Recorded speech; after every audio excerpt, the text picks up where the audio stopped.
He was a paralyzed billionaire who refused to speak.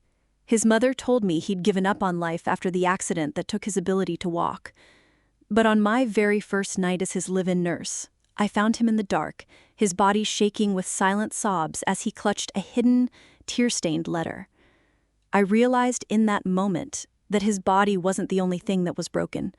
His heart was shattered too. Before we get into it, I'd love to know, what city are you watching from today? Let me know in the comments and be sure to subscribe for more new stories every day. Okay, let's go back to how I ended up there. 3 months before I walked into that silent, opulent mansion, I was supposed to be walking down the aisle. My own life had been a picture of quiet, happy certainty. I was a newly qualified physical therapist, and I was engaged to a man I had loved since college, a man I thought was the kindest, gentlest soul I had ever known. Our small apartment was filled with wedding gifts, my beautiful, simple wedding dress was hanging in my closet, and our future felt as bright and as certain as the morning sun. The end came not with a bang, but with a piece of paper. On the morning of our wedding, I woke up to find his side of the bed empty. On his pillow was a single, folded note. It wasn't a love letter. It was a coward's farewell. I can still recite the words by heart. "Sophie," it read, "I am so sorry to do this to you, but I can't go through with it. It's all too much, too fast. I need to find myself. Please, don't try to contact me. I wish you the best." Just like that, he was gone, and I was left with a canceled wedding, a mountain of non-refundable deposits I couldn't possibly pay, and a heart that had been shattered into a million tiny, unrecognizable pieces. The weeks that followed were a fog of shame and grief. I lost my job at the small clinic where I worked, unable to function. I was broke, heartbroken, and my life, which had been so full of promise, was now in ruins. It was during a late-night desperate scroll through online job boards that I saw the advertisement. It was cryptic and unusual, unlike any other physical therapy job I had ever seen. Discreet, highly qualified live-in therapist required for a private, high-profile client, it read. Excellent compensation package, must be willing to relocate immediately to a remote estate and sign a comprehensive non-disclosure agreement. It sounded like something out of a movie, but the salary they were offering was a lifeline I couldn't afford to ignore. I sent in my resume not expecting to hear back. To my surprise, I received a video interview the very next day. My interviewer was not the patient, but his mother, Eleanor Croft. She was a woman who radiated a cool, intimidating elegance, her voice as polished and as hard as the marble fireplace behind her. The interview was less a conversation and more an interrogation. She told me her son Julian, a man who had once been a vibrant and powerful CEO, had been in a tragic car accident 6 months prior that had left him paralyzed from the waist down. "The physical injury is only half the battle, Miss Peters," she had said, her eyes cold and analytical. "The accident, it broke his spirit. He has given up on life. He is difficult, he is bitter, and he refuses to engage with any of his previous therapists. He will likely be cruel to you." She had paused, her gaze intense. "Do you believe you have the fortitude to handle that?" I thought of my own broken spirit, of the cruelty I had just endured. "Yes, Mrs. Croft," I had said, my voice quiet but firm. "I believe I do." I got the job. A week later, I had packed my entire life into 2 suitcases and was standing at the grand, imposing entrance of the Croft family's remote coastal estate. The house was magnificent, a modern marvel of glass and stone overlooking the ocean, but it felt cold, silent, and deeply, profoundly sad. Eleanor greeted me at the door. She laid out the rules with a chilling, clinical precision. "You are here for his physical therapy, and nothing more," she had stated. "You will not engage with him about his emotional state. You will not ask him about his life before the accident. That part of his life is a closed book. We have removed anything from the house that might upset him or remind him of what he has lost. Your job is to focus on his muscles, not his moods. Am I perfectly clear?" "Crystal clear," I had replied. My first meeting with Julian was later that afternoon in the mansion's vast, state-of-the-art therapy room. He was sitting in his wheelchair, his back to me, staring out a massive picture window at the gray, churning ocean. He was a silhouette, a man defined by his loss. He was younger than I had expected, maybe only a few years older than me. "Mr. Croft?" I had said softly. "My name is Sophie. I'm your new physical therapist." He did not turn. He did not speak. He just continued to stare out at the waves. The silence was not empty. It was hostile. A wall of grief and rage so thick I could almost feel it. His mother had told me he was broken. But as I stood there in the heavy, oppressive silence of that room, I realized broken wasn't the right word. This man was a fortress. His walls were a mile high, and I had no idea if they were there to keep the world out or to keep a terrible, all-consuming sadness locked deep inside. My first week at the Croft estate was a masterclass in silent warfare. The mansion was a beautiful, echoing prison, and Julian Croft was its sole, hostile inmate. He was not just a patient, he was a fortress of silent, bitter rage, and every single therapy session was a battle against his formidable walls. My life settled into a grueling, lonely routine.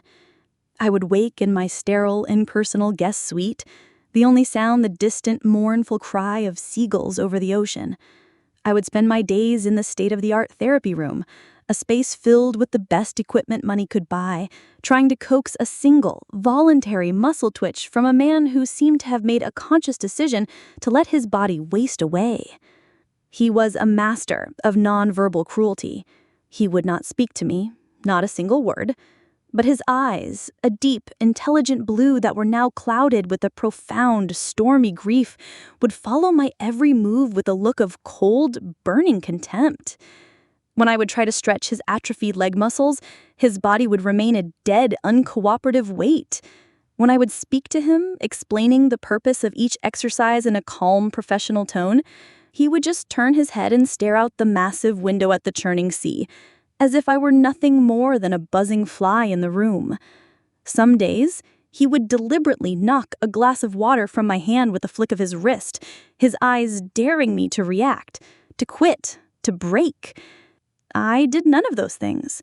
My own heartbreak, still so fresh and so raw, was my secret shield. I had already been broken by the silent, cowardly departure of the man I loved. The active, hostile silence of this man, this stranger, was a language I could, in a strange way, understand. I recognized the deep, profound pain that was fueling his rage, and so I endured. I would clean up the spilled water without comment. I would continue my one-sided conversations about nerve regeneration and muscle memory. It was my job, the job I so desperately needed. But it was also more than that. It was a silent promise I made to the broken man in the wheelchair. "I am not afraid of your pain," I was trying to say. "I will not abandon you." His mother, Eleanor, was a constant disembodied presence.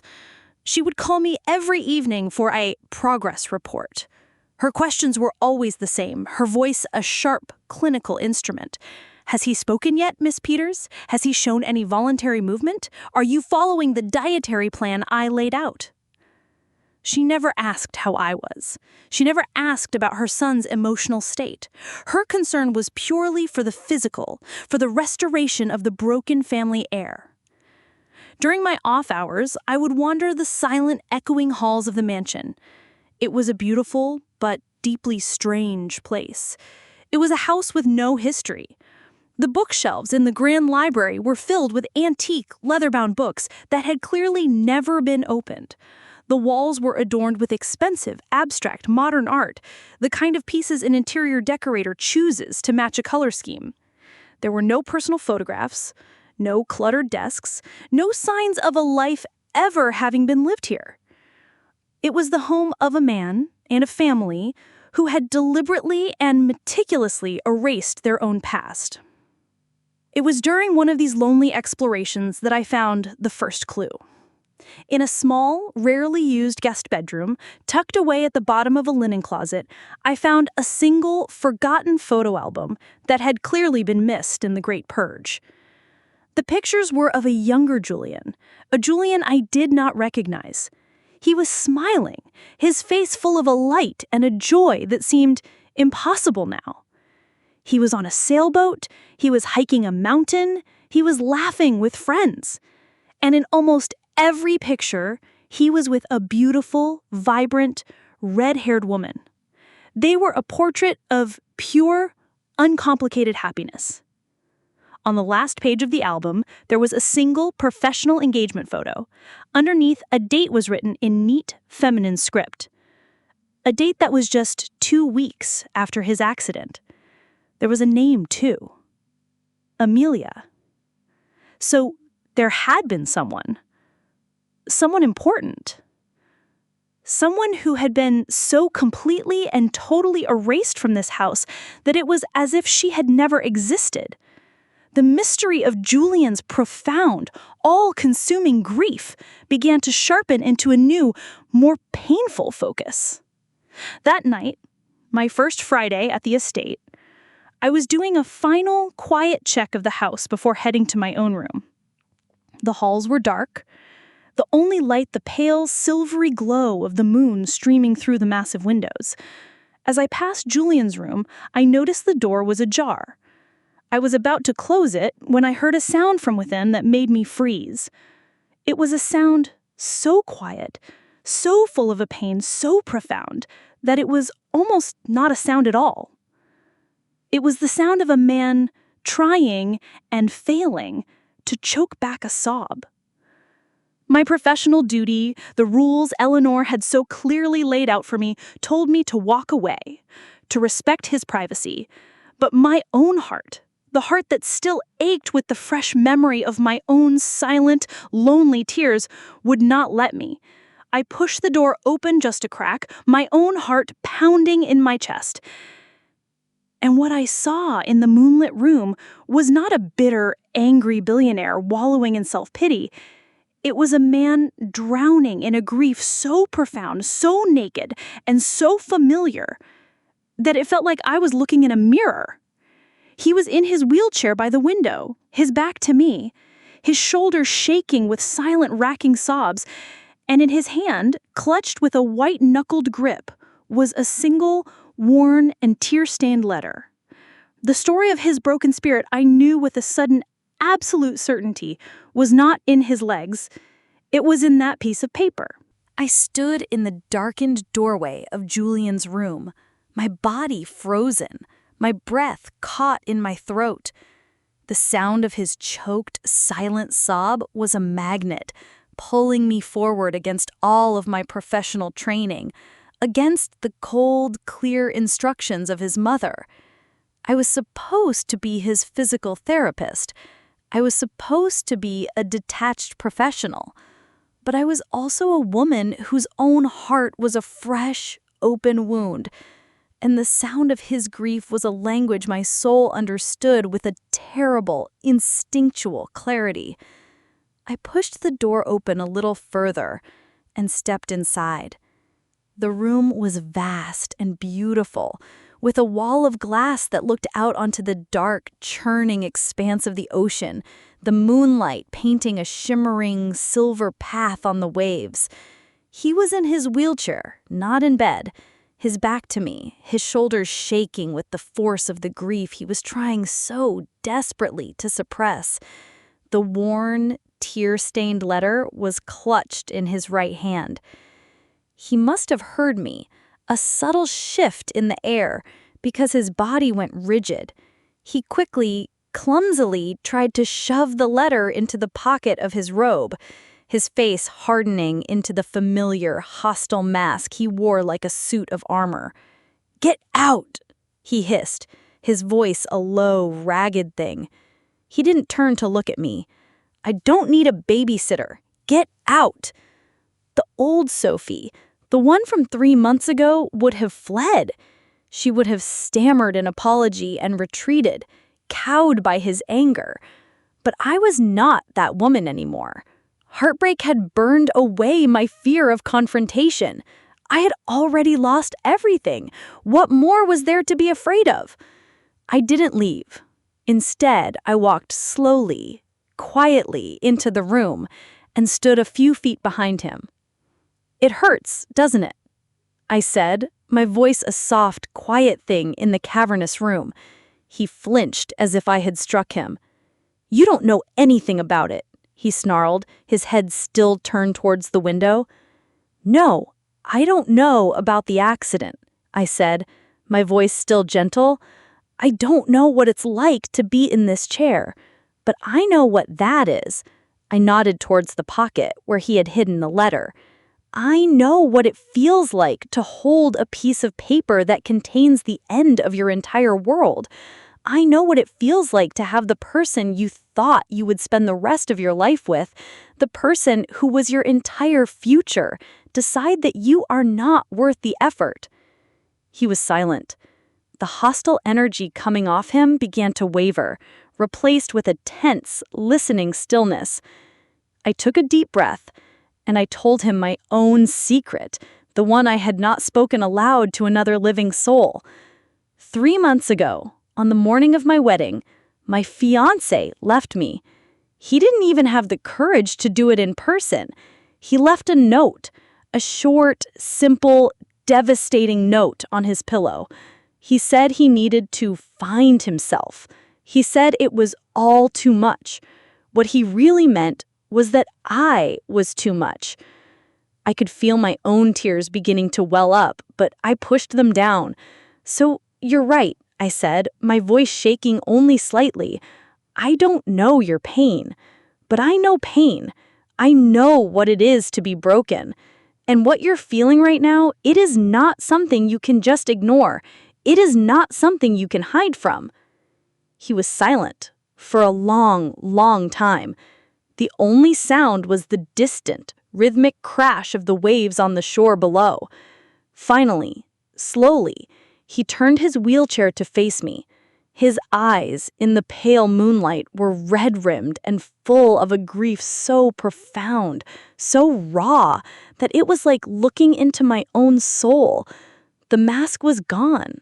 In its place was just a man, a young, heartbroken man. He slowly, reluctantly, pulled the crumpled letter from his pocket. "Her name was Amelia," he said, his voice a hoarse whisper. "We were supposed to be married last spring." And then he told me everything. He spoke of a life that had been so completely and totally erased from this house, a life full of love and laughter and plans. He spoke of the accident, a drunk driver who had run a red light, the terrifying squeal of tires, the sudden, violent darkness. He spoke of waking up in a hospital, the sterile white ceiling, the doctor's grave face, the moment he had tried to move his legs and had felt nothing.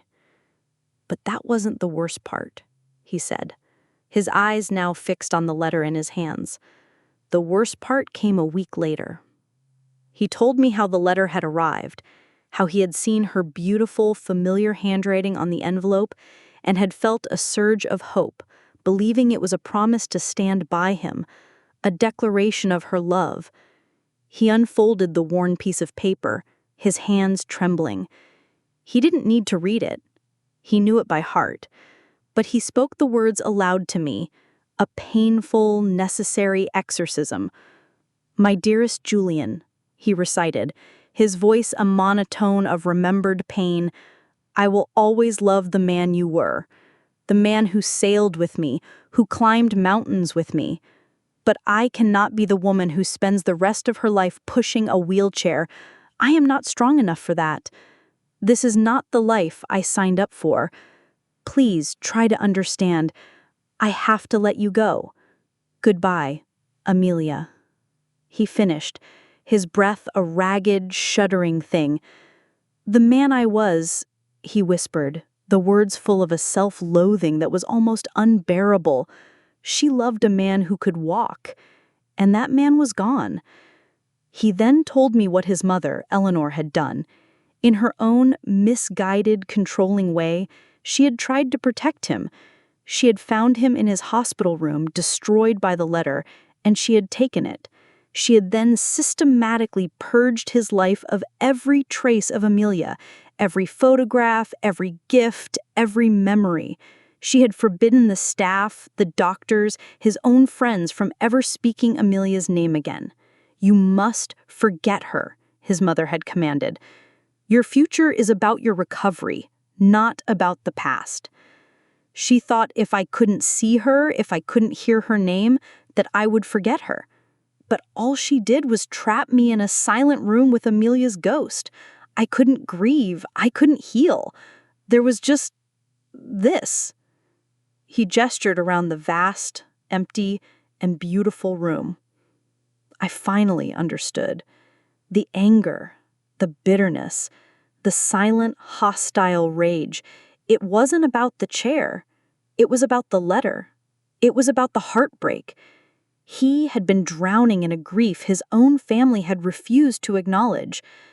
A new, unspoken contract was signed between us in that moonlit room. I was not just his physical therapist anymore. I had been hired to heal his body. But I knew now that my real job, the far more difficult and far more important job, was to help him heal his broken heart. And in doing so, I had the strange, terrifying, and hopeful feeling that I might just be able to find a way to start mending my own. The confession in the moonlit room changed everything. The wall of hostile silence between Julian and I had been replaced by a fragile but profound bridge of shared understanding. We were no longer just a patient and a therapist. We were two survivors of a very specific, very cruel kind of shipwreck, and we had found each other on a deserted island. I left his room that night knowing that the next day, the quiet, cold war I had been fighting against his despair was over. A new, much more dangerous war was about to begin. The next morning, the atmosphere in the therapy room was electric with a new, unspoken purpose. Julian was not just a passive participant anymore. He was my ally. He met my eyes with a look of grim determination. The physical work was still grueling, but now it was imbued with a new meaning. Every painful stretch, every difficult exercise was not just a step towards physical recovery. It was an act of rebellion against the emotional prison his family had built for him. Our conversations changed. We no longer spoke of my past, we spoke of his. I became his confidant, the first and only person to whom he could speak the name Amelia aloud. He told me about her fiery red hair, her infectious laugh, about their shared dream of sailing around the world. And as he spoke, I could see the man he had been before the accident, the man his mother had tried so hard to erase, slowly, painfully begin to reemerge. I knew, and he knew, that this fragile piece could not last. We were living on borrowed time in a bubble of truth that was bound to be burst by the arrival of his mother, Eleanor. The confrontation was inevitable. We decided it would be on our terms. It happened on a Thursday afternoon. We were in the middle of a session when Eleanor swept into the therapy room, her face a mask of cool maternal authority. She was carrying a small silver tray with a cup of herbal tea on it. "I thought you might need a break, Julian, dear," she said, her voice a symphony of condescending concern. "Sophie, you must be careful not to overexert him. His recovery is a marathon, not a sprint."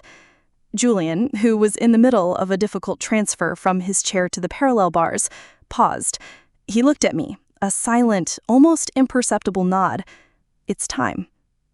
"Thank you, Mother," he said, his voice calm, but with a new hard edge she had never heard before. "But I won't be needing the tea. There is something else we need to discuss." Eleanor's perfectly manicured eyebrows rose slightly. "Oh, and what might that be?" Julian took a deep, steadying breath. "We need to talk about Amelia," he said. The name landed in the sterile, quiet room with the force of a physical blow. Eleanor froze, the silver tray rattling slightly in her hands. The color drained from her face. "I have told you," she hissed, her voice a low, dangerous whisper. "We do not speak that name in this house. That woman is the past. She is irrelevant. Your focus needs to be on your future. How can I have a future when you have forbidden me from grieving my past? You didn't just hide her letters, Mother. You tried to erase her. You tried to erase me, the man who loved her. I did it to protect you, she cried, her voice now shrill with a desperate, self-righteous indignation. She abandoned you. She was a weak, shallow girl who could not handle adversity. She left you when you were at your lowest. I removed a source of pain from your life. I did it out of love. You call that love? Julian's laugh was a short, bitter, and heartbreaking sound. You call silencing my grief, denying my heartbreak, and treating me like a fragile child who can't handle the truth, love? You were not protecting me. You were controlling me. You were trying to manage my recovery, to mold my grief into something neat and quiet and convenient for you. He then did something I had not expected. With the strength I didn't know he possessed, he pushed himself up on the parallel bars, his arms shaking with the sheer monumental effort. He was supporting his own weight. He was standing. Eleanor gasped, her hand flying to her mouth, her eyes wide with shock. "The reason I have been in this chair, Mother," he said, his voice a raw, ragged thing. "The reason I had given up on life was not because of my legs. It was because of my heart. It was because the woman I loved told me I was a broken man, and my own mother, the person who was supposed to help me heal, decided to agree with her by hiding the evidence. You didn't just hide a letter. You hid the most important part of my story. You left me alone in the dark with a ghost." He looked at me then, his eyes full of a profound and deeply moving gratitude. "Sophie," he said, his voice softening, "she didn't run from my pain. She saw it. She acknowledged it. She shared her own. She is the one who has been healing me, not you." The words were a final, devastating blow. Eleanor stared at me, her face a ruin of shock, jealousy, and a dawning, horrified understanding. She was seeing me not as an employee, but as a rival, as the one who had succeeded where she had so spectacularly failed. The fortress of her control, the one she had so carefully constructed around her son, had been breached, and I, the quiet, heartbroken woman she had hired, was the one who had just handed her son the key. Without another word, she placed the silver tray on a nearby table, turned, and walked out of the room, her proud, rigid posture the only thing she had left. The door closed behind her, leaving Julian, me, and the raw, painful, and finally spoken truth behind in the quiet, sunlit room. The battle was over. The hard work of healing could now truly begin. In the deafening silence that followed my mother-in-law Eleanor's departure from the therapy room, Julian remained standing, his arms trembling with the sheer, monumental effort. He was not just supporting his own physical weight on the parallel bars, he was supporting the weight of a lifetime of unspoken grief, a burden he had finally, bravely chosen to confront. After a long, shuddering moment, his strength gave out, and he sagged back into my arms. I carefully, gently helped him back into the safety of his wheelchair. He was utterly and completely exhausted. But as I looked at his face, I saw something in his eyes that had not been there before. The cold, hard wall of his bitterness was gone. In its place was a flicker, a tiny, fragile, and infinitely precious flicker of hope. The confrontation with his mother was the earthquake that shattered the foundations of their family dynamic. Eleanor, for the first time, had been stripped of her power, her misguided attempts at protection exposed as the controlling, silencing force they truly were. She did not apologize, not in words. Her pride was too deeply entrenched for that. But her actions changed. She retreated. She stopped her daily inspections of our therapy sessions. She stopped her constant, hovering presence. She gave her son, for the first time since his accident, the one thing he so desperately needed: space. And in that space, we began the real work. Our days settled into a new rhythm. one of intense, focused, and collaborative effort. The therapy room was no longer a battlefield. It was our sanctuary. The physical work was grueling. There were days filled with frustration, with setbacks, with pain so intense it brought tears to his eyes. But there was no more rage. He was no longer fighting me. He was fighting for himself. And I was there, at his side, for every small, agonizing, and triumphant victory. I will never forget the day, 3 months in, when he was working on his leg exercises, and I saw it. A tiny, almost imperceptible twitch in the big toe of his left foot. He hadn't felt it. "Julian," I said, my voice catching in my throat. "Do that again." He had focused, his brow furrowed with concentration, and it had happened again. A small, voluntary movement. We had both just stared at his foot, and then we had looked at each other, and for the first time, a real, genuine, and beautiful laugh had escaped his lips. It was the sound of a door, long since rusted shut, creaking open. But the physical healing was only half the story. The true healing happened in the quiet hours after the therapy was done. We would sit on the grand, empty terrace overlooking the ocean, wrapped in blankets against the cool sea breeze, and we would talk. He told me more about Amelia, not with the raw, agonizing grief from that first night, but with a quiet, sad nostalgia. He spoke of their love, but he also, for the first time, began to see its flaws. Her love for the powerful, globe-trotting CEO, and her fear of the broken, vulnerable man. And I, in turn, told him about my own heartbreak. I told him about my ex-fiancé, about the note on the pillow, about the quiet, creeping feeling I'd had for years that he had loved the idea of me, the quiet, supportive, uncomplicated partner, more than the real, complex person I was. In sharing our stories, in laying our broken hearts bare, we discovered a profound and unexpected kinship. We were two members of the same sad, secret club, and in understanding each other's pain, we began to heal our own. One evening I found him in the library, a room he had always avoided.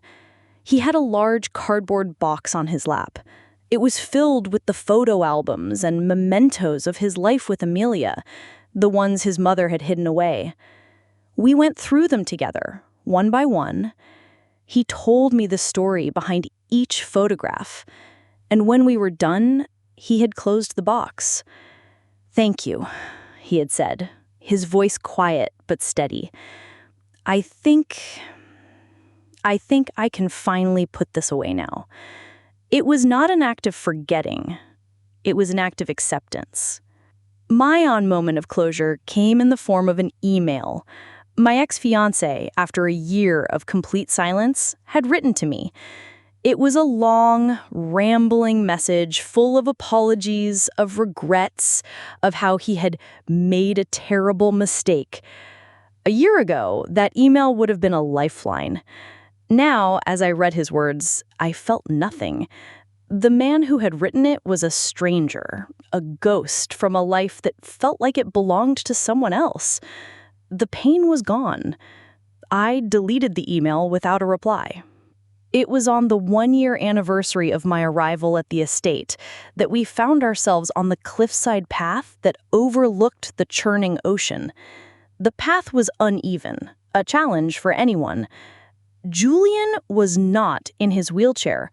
He stood beside me, his body supported by 2 sleek carbon fiber crutches, his legs encased in modern supportive braces. He was standing on his own 2 feet. "A year ago," he said, his voice full of a quiet wonder as he looked out at the horizon, "it felt like it was on another planet, a place I would never, ever reach again." He turned to me, his eyes now so clear and so full of life, meeting mine. "Thank you, Sophie. he said, his voice thick with an emotion that was more than just gratitude. "You didn't just teach me how to walk again. You taught me how to live again." I looked at him, at this strong, resilient, and beautiful man who had fought his way back from the deepest, darkest abyss.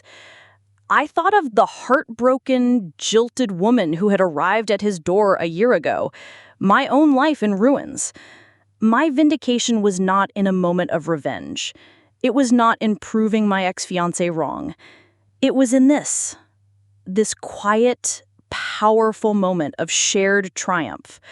We had taken the shattered pieces of our own broken hearts, and we had together used them to mend each other. "I think," he said, a slow, tentative smile spreading across his face, "that it's time for me to learn how to take a woman out on a proper date again." He looked at me, his gaze full of a new, hopeful question. And I was wondering if my physical therapist might be free this Friday night. And as I looked back at him, I realized my own healing was also complete. I smiled, a real, genuine, and incandescently happy smile. "I would love that," I said. "I would love that very much." An absolutely beautiful and moving story about how the deepest heartbreaks can sometimes lead to the most profound healing. What do you think the future holds for Sophie and Julian? Let us know your thoughts in the comments below. If you were touched by this incredible story of rebuilding trust, please show your support by hitting that like button and be sure to subscribe for more powerful and emotional stories every day. Don't forget to click the notification bell so you never miss an upload. Thanks for watching, and we'll see you in the next one.